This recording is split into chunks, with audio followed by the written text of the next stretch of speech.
Good afternoon, everybody, and welcome to the last Saturday Scholars of the season. I'm Peter Holland. I'm Associate Dean for the Arts in the College of Arts and Letters, and it's my pleasure and it is indeed a pleasure, to do the organising for Saturday Scholars every year. This year was a slightly unusual year for me because I was on leave last semester, and so one of my colleagues actually organised, and I then front the operation. I think it's been a great series, but gosh, we've kept the best till last. It is a very, very extraordinary privilege to be able to introduce Reverend Monk Malloy, who has just published, he tells me, his 9th book, the 3rd volume of his memoirs, talking about the presidential years, and he will, as you can see, be doing a book signing at the end of today's talk. I don't want to introduce him. He can talk far better than I can. Let me just ask you to welcome very enthusiastically Father Malloy. Thank you, Peter.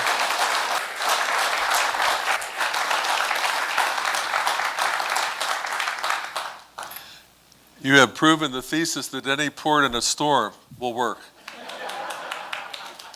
So whether you came to get out of the snow and wind or just came for me, you're welcome no matter what. I guess the first question you have to address when you write a 3-part memoir, and the last section is now available, is why in the world would you want to do such a thing? Part of it flowed from my sense of responsibility as the leader of this institution for 18 years to give an account of my stewardship. But in order to do that, I felt I also needed to tell the story of where I came from. And so I began this three-part memoir with my birth, of all things, and my family roots, which were reasonably humble. And then my schooling, coming to Notre Dame on a basketball scholarship, my experience here, ending up with a degree in English, my sense of obligation or response to a sense of a call to the priesthood, my seminary years, my ordination, going off to study at Vanderbilt for my doctorate, coming back and joining the faculty. I always had administrative responsibilities. I was head of the college seminary program for 4 years, MDiv director for 4 years, undergraduate theology for 1 year. And then when they were looking for a set of people to potentially succeed Father Ted Hesburgh, 3 of us were given new sets of responsibilities, and I became Associate Provost and Vice President, the number 2 academic officer. And from then, proving that you can fool some of the people all the time, I was elected. I was elected in November, took over in July, and I used that time effectively. I went around to find out advice from sitting presidents. One of the best bits of advice was, don't redo the president's house the first year. Since this is my 37th year in Sarin Hall, and I live in the lap of luxury, I thought I didn't have to worry about that one. I knew that I loved teaching, and so many of the presidents I talked to didn't do any of that stuff. They didn't live in a dorm, and they didn't teach, but I wanted to do both. I thought that flowed out of our Holy Cross sense of mission. And so I'm still doing both, and I love it. I feel very fortunate.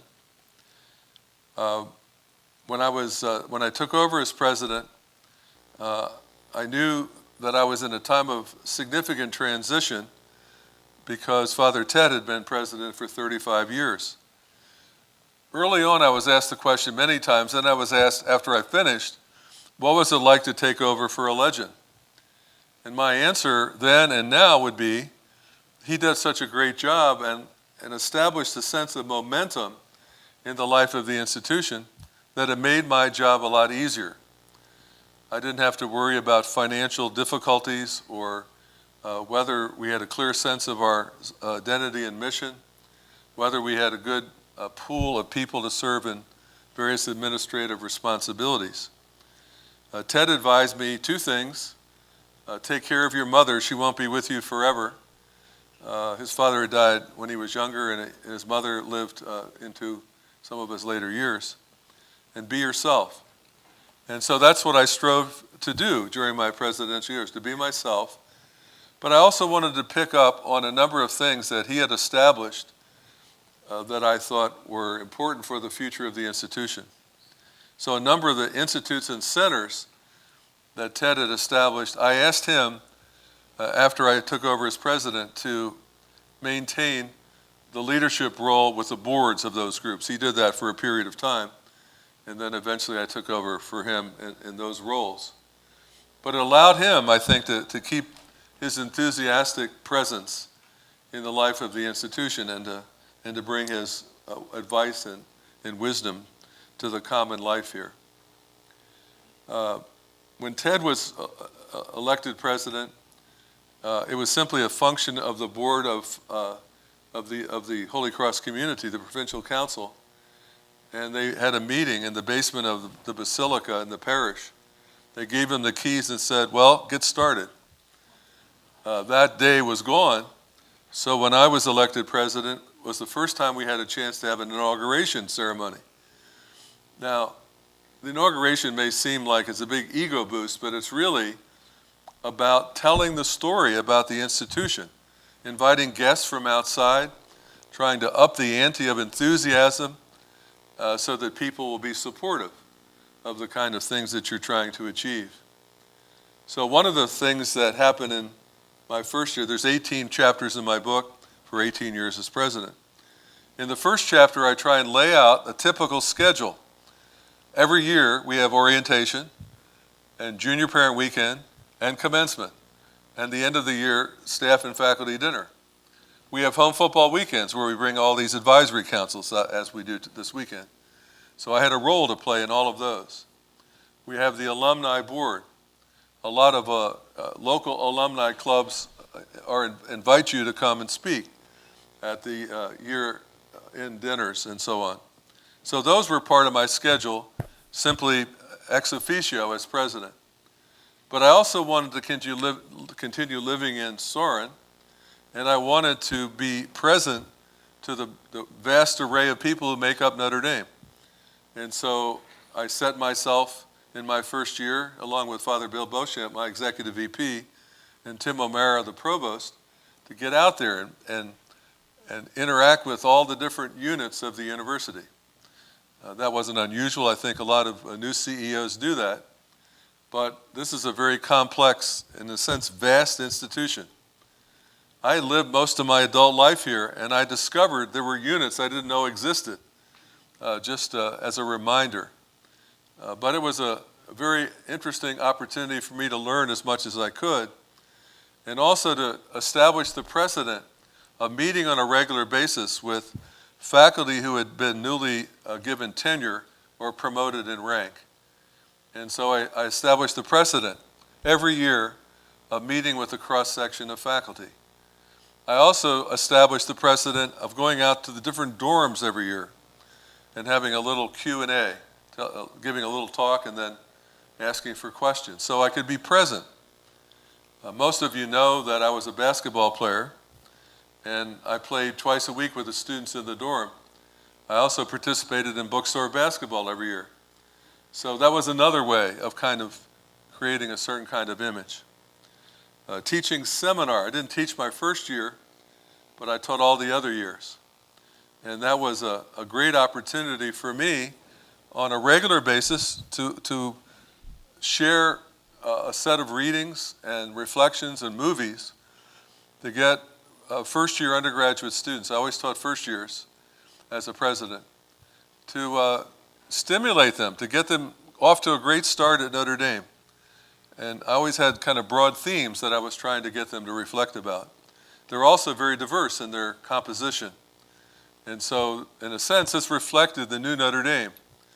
And I've really gotten to know a lot of these students through the years, and I'm very proud of what they ended up doing with their lives. They are bright and talented, good-willed, and I'm delighted to be able to say, not just because of me, but because of their experience here, that Notre Dame has been good for them. In the first year, we also had the International Special Olympic Games, which brought people from all over the country and around the world. Father Ted had negotiated that, and so I asked him and Father Joyce to be here for that celebration. We actually filled much of the football stadium for the opening event and the closing events in the Joyce Center.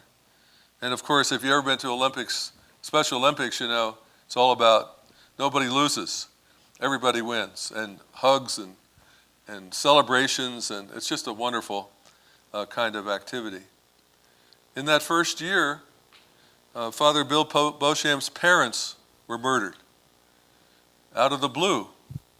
And we had to deal with that reality. He had to deal with it, and all of us who wanted to support him had to deal with it as well. I also had the invitation from David Link and Darcy Chisholm, who was a person who worked in the administrator in the Center for Social Concerns, about establishing the South Bend Center for the Homeless. And when the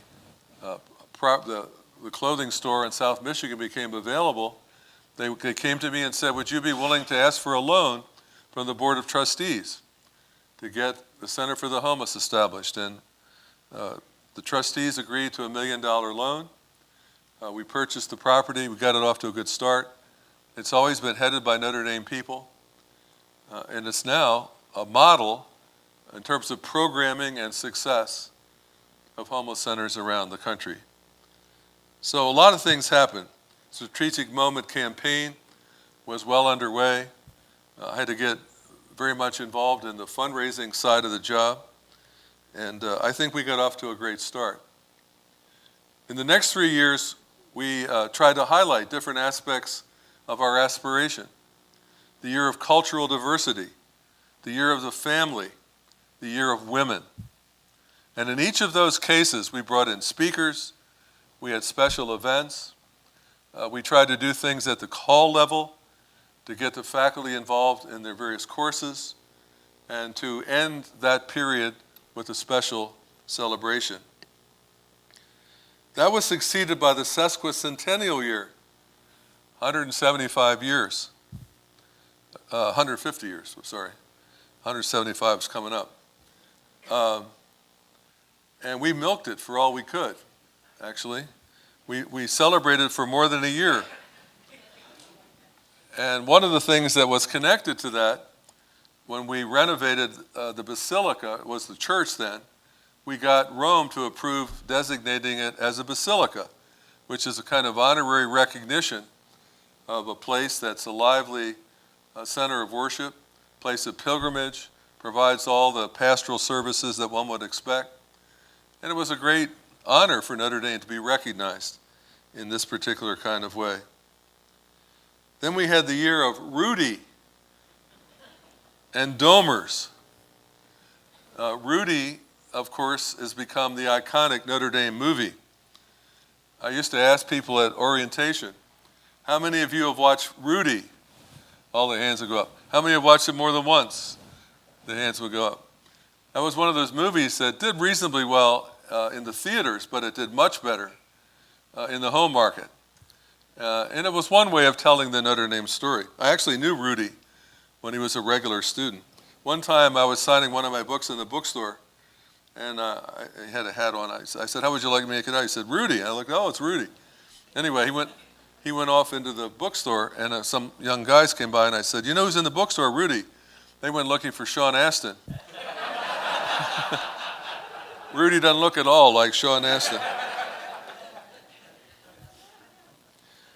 We then had a chance, because of the success of our campaign, the Strategic Moment campaign, to begin an aggressive expansion of the facilities on the campus. And I assure you that John Jenkins and I and Ted Esper, none of us said, geez, I want to build a lot of buildings. This isn't high in your list when you wake up in the morning. But when you have a planning process, we went through a lot of those, and you try to identify the needs and the potential, there's always buildings connected to that, as well as scholarships, new professorships, and various kinds of academic programs. And so about 6 or 7 years in, we did a lot of significant changes. For example, the expansion of the stadium. I said to people, I'm not expanding that stadium unless the faculty demand it. So I put together, as part of our planning process, a committee made up of the athletic director and all faculty. And they looked at all the reasons why expanding the stadium would be good for everybody else. And they came to me and petitioned that we expanded the stadium, which of course I was happy to satisfy. It just gives you an idea that in a university environment, it takes time, takes process, takes a lot of input, but you can get a lot of things done reasonably expeditiously. And so that was a big thing as well. The following year, I was able to bring to the campus the assembly, every 3-year assembly of the International Federation of Catholic Universities. Now, in one sense, who cares? But on the other sense, these are all the Catholic universities around the world, and it gave us a chance to show off, to give people a sense of what we were up to, and they were very impressed, including liturgically, that we worshiped every day, and we were able to utilize the musicians and the singers that serve us so well during the course of the year. And a lot of them don't have that kind of talent available to them. So they were very impressed. Along the way, I had a chance to spend time with a lot of heads of state, with all the American presidents in various settings, on campus, at the White House, at Camp David, in the Executive Office building, almost all of the Central American heads of state, 2 of the presidents of Chile, 2 of Brazil, the head of the United Nations, the president of Germany, 3 Taoiseachs of Ireland, and so on. All of that gave us a chance to try to make Notre Dame better known, to see us, have them see us as an international actor, and have them recognize the kind of programs that were available here and our commitment to teaching languages and cultures. So, for example, I had a meeting with the then president of Brazil, and he had present for the meeting his education minister, and they made a pledge to make money available to promote the study of Portuguese at Notre Dame and to facilitate our students going and spending time in various parts of Brazil. We gave an award in a time of peaceful transition between governments from contending parties in Brazil. I had a chance with 2 of the presidents, one of Brazil and one of Chile, to talk to them when they were starting their term of service and then when they were finishing. They described what they were going to try to do and then what worked and what didn't work. What an honor it is to be involved in that kind of conversation.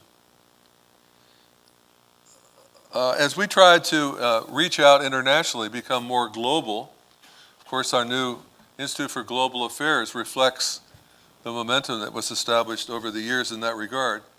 I traveled a lot internationally. I've been to 80 countries. I was involved in establishing Notre Dame, Australia, and I'm still on the board there. Now it's 12,000 students. It was established, it started in 1991, and it's become a major force for good in Australia. We have these wonderful centers in London, in Dublin, and various other places around the world, and now in Rome, and we have relationships with pre-existing institutions so that we can make the world available to our Notre Dame undergraduate and graduate and professional students. All of that was to the good. One of the fruits of our fundraising efforts was financial aid. When we started it, we didn't think we were very good at raising money for financial aid, one of our primary needs. And we found out that when students have received that kind of benefit, they are great tellers of the story of how much difference it made in their lives. And so instead of having people like me get up and tell why it's good to give money for financial aid, they got up and told the story and thanked people profusely for what a difference it had made in their lives. Along the way in my book, I talk about the town-gown relationship. The Center for the Homeless is just one dimension of that. I'm a big city guy. grow up in Washington, D.C., and I'm natively interested in how cities function. And so when I was the vice president, Father Beauchamp, Father Tyson, and I took the initiative at Father Hesburgh's approval to reach out to the city governments, to the county council, to the business leadership, to the neighborhood organizations. So when I took over, we were able to take advantage of that and build on it. And I think we've been able to foster a good relationship with our surrounding areas. And south of us now, if you haven't been here for a while, if you take the trip down Eddy Street or Notre Dame Avenue, you see the kind of investment in our neighborhood surrounding us that's been going on. It's way beyond whatever imagined was possible. One of the hallmarks of us as a university is being a Catholic university. Almost all the years of my presidency, I was involved at the invitation of Rome and later the American Catholic bishops in the ongoing conversation about Ex Cordie Ecclesiae, this document that Pope John Paul II put out on Catholic universities. I actually have one of the lines I contributed in the final document. And that I learned a lot, and it really helped us to be more reflective about what it meant to be a Catholic university, to try to strike the right balance between our heritage of supporting academic freedom and then being a place that stood for a certain kind of set of values that we thought made life meaningful and full. Even though at any given moment some people are going to be happy about one thing or another, I think if anyone spends time on our campus, they can see that we take very seriously this mission that I carry on as a Holy Cross priest from of our founding community. There were moments along the way that were challenging to all of us. I have a long section in my book about the aftermath of 9/11. Of all the things I did during my presidential years, the one that stands out the most was the Mass on the South Quad on that day with up to 10,000 people. A beautiful day that belied the reality of what was going on outside. And of course, if you remember back, there was so much uncertainty about what was next. They brought all the planes down.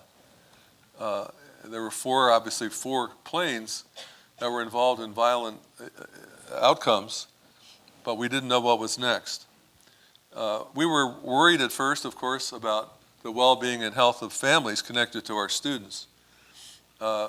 Then we had the first home football weekend with Michigan State. We raised money for the families of those who had lost their lives. We raised a lot of money. We had the flags around the stadium. The two bands played Amazing Grace at halftime. There was a sense that we needed to try and build our spirits back up again. About 40 or 50 days after the events, I was a guest of the New York City Police and Fire Departments for 2 full days at Ground Zero. I was right in the midst of it all. I watched bodies being removed and had all my senses touched, and it'll be part of my memory bank forever. Later on, I went back and we delivered an ambulance to St. Vincent's Hospital. There was also the women's swim team accident where we had 2 die, 1 seemingly paralyzed, and 18 others injured. And that was a very challenging, emotional moment for all of us. But as I think most of us know, Notre Dame's never better than a time of crisis and grief. So everybody rose to the occasion. Haley Scott DeMaria, the one who was paralyzed, came back to swim, wrote a book about her experience, What Though the Odds, and now they're close to making a movie about her life, and we've given permission to film on campus. I had to deal with some not very pleasant things. The aftermath of the sex abuse crisis. We had one former major administrator had to be banned from the campus, and everybody who was affected by him had to be responded to appropriately. We tried to set the bar very high.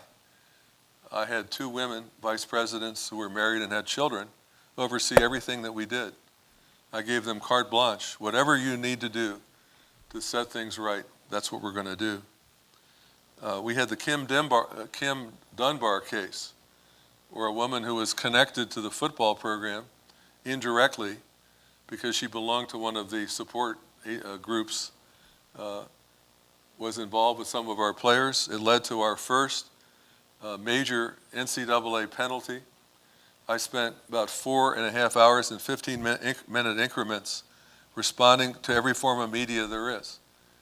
My message was not saying it wasn't important, but apologizing for what happened, assuring everybody that we would do everything we could to make sure it didn't happen again, that we'd review everything we did. We put new protective mechanisms in place.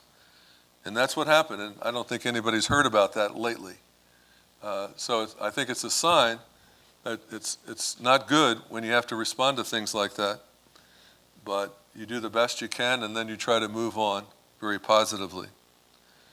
I had to make coaching changes and an athletic director change. And of course, the network now with the internet means everybody has a strong opinion about everything and have as many words of advice to offer. We did it the best we could. In my book, I actually analyze what we did and how we did it and who was available. And so you can review. Why is it so hard to hire a coach? It's so darn expensive. Nobody's available. The ones who are available, if you do background checks, you may not want. You have to pay, if they're high-profile coaches, you have to pay the school they come from. You got to pay the person that you're not retaining, and then you got to up the ante to get the person to come, and then you hope it works. If we didn't have television money, the whole enterprise of intercollegiate athletics would collapse. So be alert. The concussion debate is not going to go away. People are suing everybody, professional and college. Now, I love athletics. I was an athlete myself. But I just want to say, from the perspective of the president, you are limited in what you can do, and there's always financial ramifications. Toward the end of my presidency, there were some moments of conflict within the administration and with the Board of Trustees. They got worked out. Eventually, I finished my term of service as president with a kind of great farewell tour, for which I was extremely grateful. And when I finished my service as president, I was asked, what is the one thing you're most proud of? And so here's my answer, because I'm going to open it up for questions in a second. I was most proud that we did multiple things simultaneously, that we paid attention to the quality of undergraduate instruction, but also the instruction quality at the professional and graduate level, teaching, that we made major inroads in the quality of the research environment at Notre Dame, financially and otherwise, which meant library and computing capacity and so on, laboratory space. I think if you look at the history of Notre Dame in the last 20 years, you'll see amazing progress in that regard. We wanted to be more fully coeducational. Ted, of course, one of the great contributions during his time as president was for Notre Dame to go coeducational. And what I wanted to do was to make sure that we were bringing that through the whole system. Women in presidential roles as deans, more women on the faculty, and so on. And celebrate the achievements of the women of Notre Dame, which are noteworthy. To be more culturally diverse, to build on what we had already established and then take it to the next level. When I took over as president, we were 7.5% census category minorities. And when I finished, it was like 21%. And now Notre Dame is more and more diverse than it's been in the past. We wanted to, of course, pay attention to our Catholic identity, build on the town-gown relationship, be more national and international in our focus. And so I've already addressed that aspect. We also wanted to be successful in fundraising and in the growth of our endowment, which is now $10 billion. And we wanted to make sure we had balanced budgets. So we had balanced budgets every year. We never fired people as a category. When the Morris Inn closed, this wasn't my time, but it's an example, everybody who worked in the Morris Inn was offered, while it was being redone, a job somewhere else at Notre Dame. That's the Notre Dame way. Of course, people were fired for incompetence or felony or whatever, but we had a stable workplace when many of the large companies in our area were reducing in size or leaving. And so we became more and more responsible for the quality of life in our overall community. So all of those things were important to me. Our financial aid resources grew substantially, and I think we see the result. I teach a course now, a seminar on biography and autobiography, so the people in my class are really good. They're very talented. And if you look at them, or if I look at them, they represent the spectrum of humanity.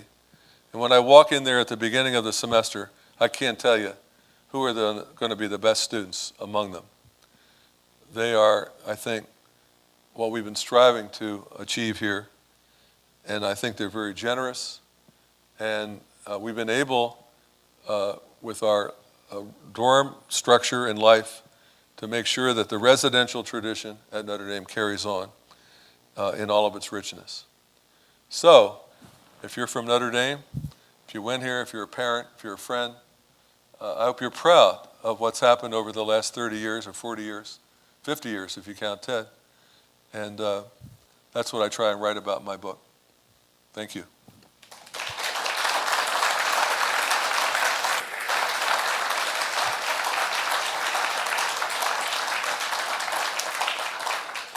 So I'm used to running seminars, and I could go row to row, but I'd be delighted to maybe, for a little bit, if you could ask me anything you're interested in. If you need to go, go. I'm not insulted. I've been around for a while. If there was only one person left, I'd still be here. Share the deliberation that you went through as you decided to step away from being president of the institution. Well, my book is not a tell-all book. I mean, you know, the classic one was Mommy Dearest. I don't know if you ever heard of that, but anyway, there's elements of the transition that are not in the book. I just put stuff in the book that was public. There was basically, the question always lingers on, how long should somebody be a president? So Ted was president 35 years, and at the end of 30, that's when they said, well, you got to bring some people who are potential candidates to succeed him. So he could have been president for 30 years and 35 if they thought, the trustees, that somebody was ready at the time. And so as I went through the kind of 5-year increments, there's always a question, because fundraising campaigns are connected to that, and the process of discernment through the whole community of what your goals and aspirations should be are part of it as well. The wisdom is you don't want to have a president who's only there for part of the campaign if you can avoid it. And most presidents, if they've done a couple of campaigns, don't want to do another one. So those are all relevant. And then the question is, I tried to bring people along behind me. For example, Mark Poorman, who's now the president at the University of Portland, was in my administration, first as executive to me, then as vice president of student affairs. Then he was invited to go to Portland as executive assistant to the president, and then he became president. Now that's a nice succession. He has a lot of experience. He brings the best of what Holy Cross is about. He's a very talented guy. And normally that's the kind of thing that you would expect. It was more complicated here for a variety of reasons that I don't want to go into, but the part that's public you can read in my book. That's all I'm going to say. Yes, who else? Yes. Good question. As a parent of a senior here now, Uh-huh. I'm very proud, and a senior in high school, I'm very concerned about cost of attendance like next year, I think tuition's gonna be up to about $50,000. The fact that Notre Dame really doesn't give much merit scholarships, and stuff, what do you envision as the future of that and how it's gonna affect students' population? You know, I used to say to our admissions people and our financial aid people, wouldn't it be great if Notre Dame were free? And they said no. They don't think it ought to be free because then you get people coming for the wrong reasons. But we should be affordable. And that's our goal, to try to be as affordable as we can. The pressure points, as we all know, are we're trying to pay top salaries to attract the best faculty.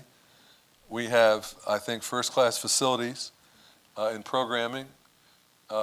We have a lot of support services in dorm life and campus ministry and all of that. So all of that costs money. In fact, the tuition doesn't cover the cost of the debt side of the university. So the question then, how can you make up for that? Well, by building your endowment up to as high as possible and having successful fundraising and having people specify that they'd like to give money, particularly for financial aid. I can tell you an anecdote because I think it's telling. A guy and his wife, he lived in Sorin. I did their wedding right after he graduated. Recently, he and his wife gave a very substantial gift to Notre Dame, and the specification for the gift was the bottom socioeconomic pool, but not just tuition, room, and board, but also travel, books, football tickets, class ring, other kinds of things, because otherwise we wouldn't be able to afford it. And I said, well, why did you do that? That's wonderful. He said, because one day I asked you, maybe when I was a student, what was the hardest thing to raise money for, and what would be the greatest thing that you could do for Notre Dame? And that's what I told him. He said, that's why I did it. Well, I had no idea that what happened, a conversation that happened 20 or 30 years ago, would lead to that kind of result. But that's what we're hoping we can do more of. We use the money from bowls that we've been in and the TV contract for those kinds of purposes.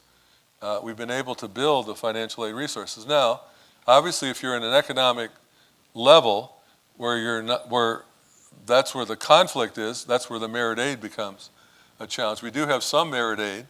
There have been people that gave money for that particular purpose, and we're trying to utilize that as effectively as we can.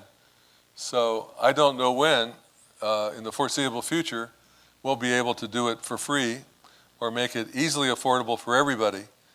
But I would guarantee you that that's going to continue to be the top priority in the fundraising side, and God willing, we'll get better at it. So I guess that's my answer. Since I don't run it anymore, I can pledge anything.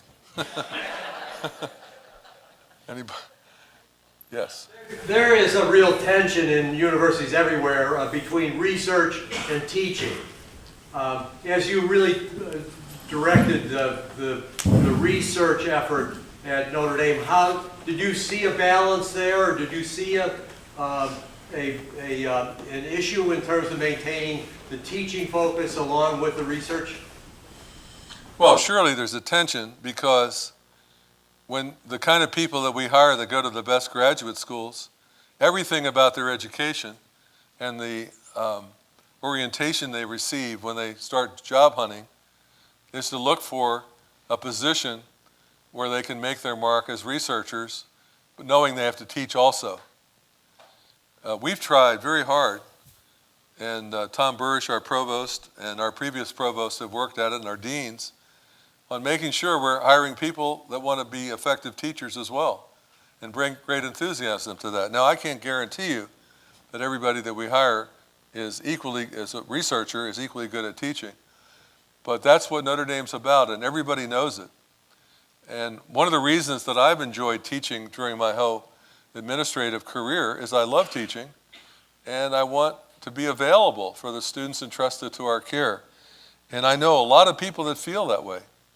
And I know a lot of other schools where that's not the priority. So that's why we do these reviews of the quality of teaching constantly. And we look, when people are going through the promotion process, the committees that review that take quite seriously what people say about the quality of teaching. I remember when I first became president, I would get these files of people up for promotion, and you look at the file and be, well, let's say a 0 bad, 10 good. Somebody'd have a 1 when they started. And then they'd say, but when they're up for tenure, they got up to 3. They jumped 2 points. We go, 3? I mean, that's not what we're about. We want to jump up toward 10, not toward 3. And I think that's the kind of standard that we're trying to live by here presently. And when I ask my students, I go out with students a lot and have chats with them and all. And I tell me about your best teachers. And they tell me these great stories about what kind of impact their teachers have had upon them. And so very seldom do I hear complaints about our teachers, and I think that's a good sign. A couple more, and then we'll call it quits, and I'll sign some books for anybody's interested. I forget the acronym, but the Catholic Teachers Program.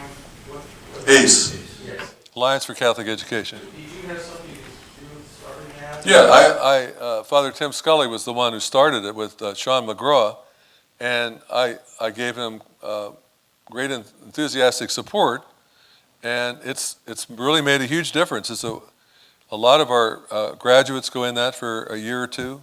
They do a 2-year degree, but they teach during that time, and they come here in the summers. And a good percentage stay in the teaching profession, but if they don't, they've made their contribution. And what it does, it brings into the Catholic primary and secondary school systems around the country very bright and talented young people. And some of our least supported schools. So I think it's a great program, and it's doing quite well. They also have a program for training principals and superintendents for Catholic schools, and that's also been quite productive. Anyway, it's a good question. Anyone else? Yes. What's your hope for the future of Notre Dame education after the approval of the new core curriculum this past week? Yeah, we have approval of a new core curriculum. I chaired, or I was on the two previous curriculum committee that went through the review, and I was chaired the next one. There's nothing more painful in a modern university than to chair the curriculum reform committee. Everybody's vested interests come to the surface. The only thing worse is to redo the calendar. What do you mean we're going to, you can imagine how the conversation goes. One of our priests one time, when he was a student government leader, came to the last academic council meeting with the proposal to have 4 study days before exams. This was unheard of. We had no study days before. And people were so tired. It was right at the end of the meeting. I don't think anybody paid attention. They said, well, let's vote on it. All those in favor. Next thing you know, we had 4 study days. Anyway. As I read the curriculum reform,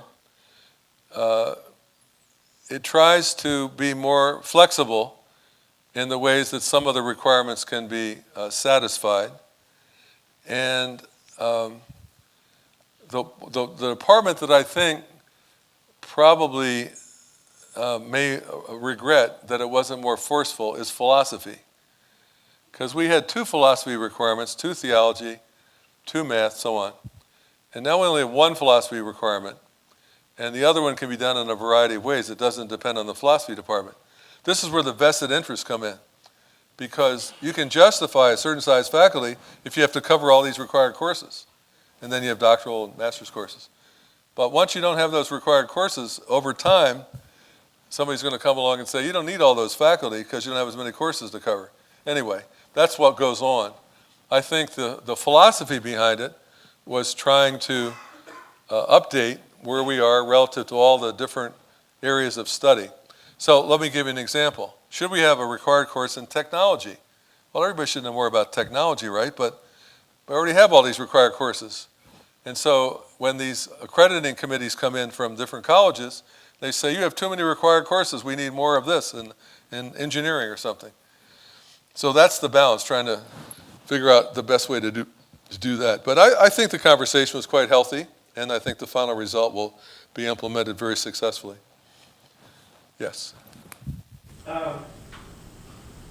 Thinking about Father Hesper's legacy and using some of the terms that you talked about today, I think of the past. I think of terms like social justice. You said cultural diversity, values.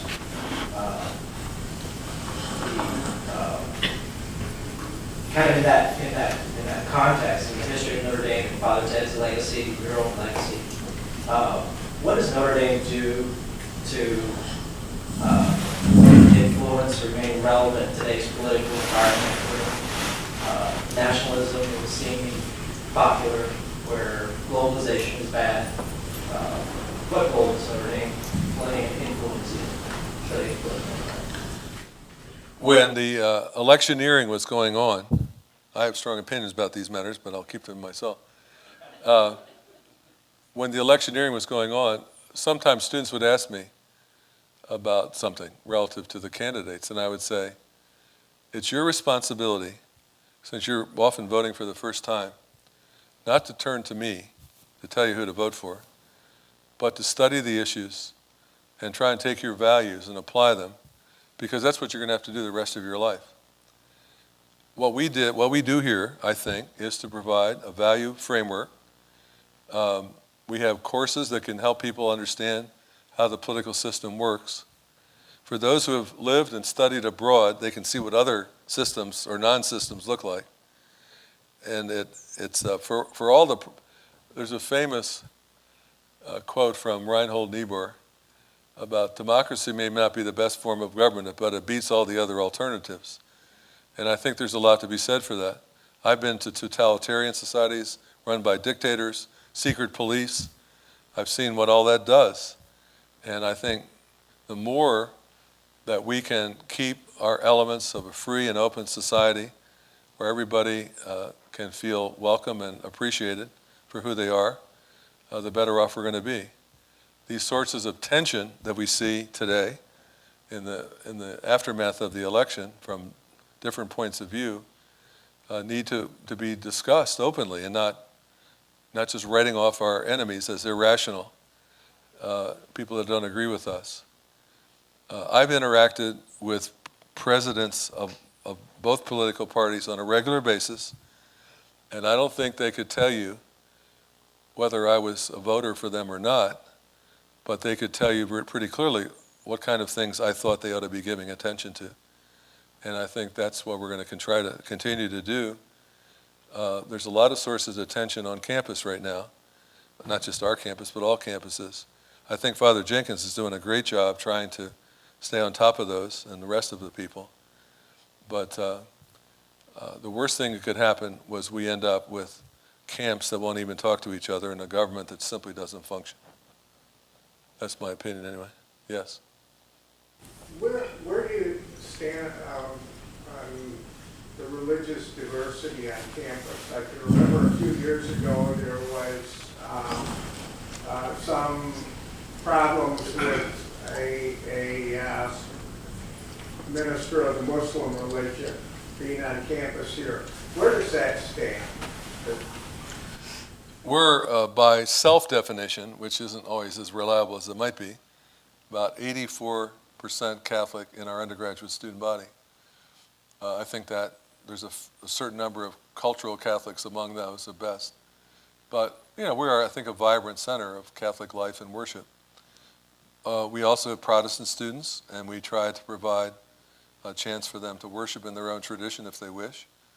We have Jewish students, not very many, and we have Muslim Hindu students. I've taught 2 students in my seminar that wore veils, and they were just amazingly popular and vibrant in their personalities. So that wasn't like they fitted some stereotype of somebody wearing a veil and being shy and reserved. They weren't at all. I think we've made a lot of progress in the intercultural understanding. the course materials I use in my seminar reflect places of the world that are diverse, religiously and otherwise. And it leads to conversations. Well, a classic conversation in my class is, what do you think about an arranged marriage? It's very rational. A lot of success there. Just learn to fall in love. They go, you got to be kidding me. What about locking eyes across the room?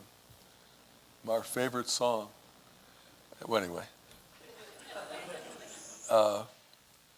So I try to get people to think about why in certain parts of the world and in certain cultural and religious heritages, people have different ways of thinking about fundamental institutions like marriage.